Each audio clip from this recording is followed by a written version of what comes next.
Oi, oi, oi, oi. Bom dia, bom dia, bom dia.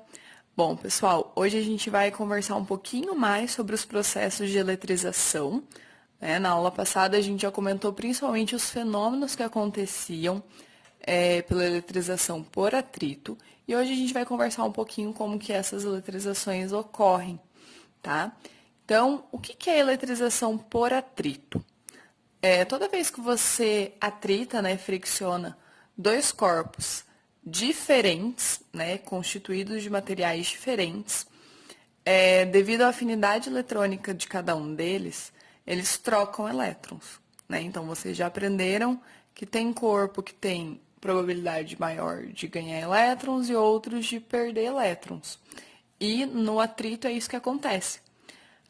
Você fricciona os dois corpos e quem tem facilidade em perder o elétron perde, e isso significa que o outro tem uma facilidade em ganhar elétrons e ganha esse elétron do outro corpo.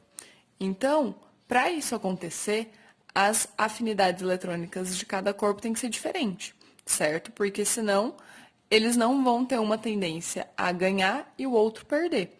Então, por isso que é muito importante que ocorra em materiais diferentes, tá bom?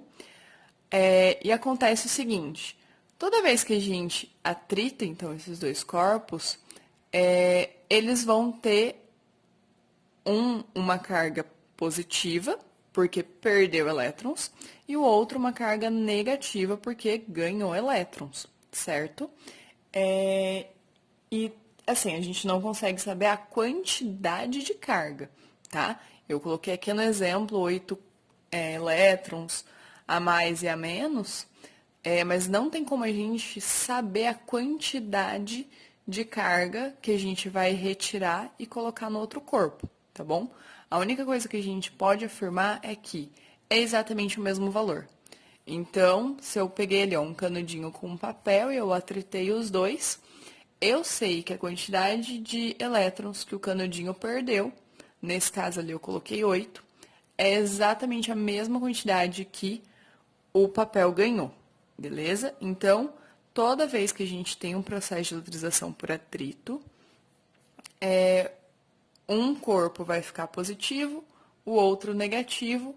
Isso significa que eles terão sinais contrários, mas eles serão iguais em valor, em módulo, beleza? Aí, duas considerações importantes que eu quero fazer para vocês sobre eletrização por atrito é o seguinte. Primeiro, não tem como a gente, olhando para o corpo, descobrir quem que ficou positivo e quem ficou negativo, tá? A gente só consegue descobrir isso através de uma série triboelétrica, que é uma listagem de materiais que, quando a gente faz testes em laboratório, tem uma definição de materiais e, através dessa lista, é que a gente consegue afirmar quem ficou positivo e quem ficou negativo, tá? Quem tem a maior tendência de ganhar e quem tem a maior tendência de perder. Então, a gente só consegue afirmar o sinal de cada um dos corpos se a gente tiver em mãos essa série triboelétrica, beleza? Depois eu vou colocar um exemplo aqui de série triboelétrica para vocês entenderem o que seria a análise dela, tá? Mas então, não tem como saber qual é o corpo que vai ficar positivo e qual é o corpo que vai ficar negativo, sem você ter em mãos essa série triboelétrica, beleza? Bom, aí a outra consideração é que os corpos, eles precisam preferencialmente ser isolantes, tá? Por que isolantes? Porque quando você atrita e transfere esses elétrons,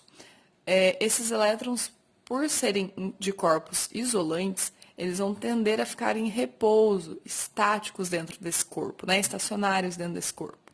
Então, a mobilidade deles vai ser menor, a chance de escoamento para o ambiente vai ser menor, tá? Então, preferencialmente corpos isolantes, para você não ter uma dissipação de carga elétrica para outros corpos ou mesmo para o ar, tá? E isso é uma consideração importante porque é muito mais fácil a gente acabar dando um choque quando a gente está andando perto de alguém, né, encosta o cotovelo, por exemplo, em um shopping, né? Porque geralmente em shopping tem ar-condicionado, né? Você está andando, então você está se atritando o tempo todo. E esse ar-condicionado deixa o ar muito seco. O ar seco, ele fica mais isolante, tá? Então, quanto mais isolante esse ar for, melhor. Por quê? O atrito, ele vai acontecer entre, digamos, você e a pessoa que está do seu lado, né? Vocês estão se atritando pelo próprio movimento, vão ficar com cargas diferentes, quantidade de cargas diferentes, e no momento em que você encostar na outra pessoa, ocorre essa transferência de carga, né, devido à diferença de carga total entre os dois corpos. E por o ar estar seco, ser um isolante, a chance dessas cargas que estão se acumulando no seu corpo se dissiparem para o ar é muito menor. Então significa que essas cargas ficarão no seu corpo até que você encoste em alguém, né? E por isso que daí você dá esse choque, porque você descarregou uma quantidade de carga elétrica nessa pessoa ou recebeu uma quantidade de carga elétrica dessa pessoa. Então, a ideia dos fenômenos eletrostáticos é de que eles ocorram em ambientes o mais seco possível. Quanto mais seco estiver o nosso ar, melhor, porque menor é a chance de dissipação de carga desses corpos para o ar, ok?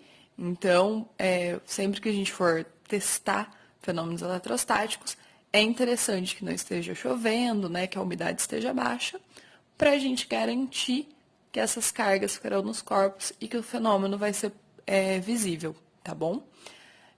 Pessoal, então, de eletrização por atrito é basicamente isso, tá?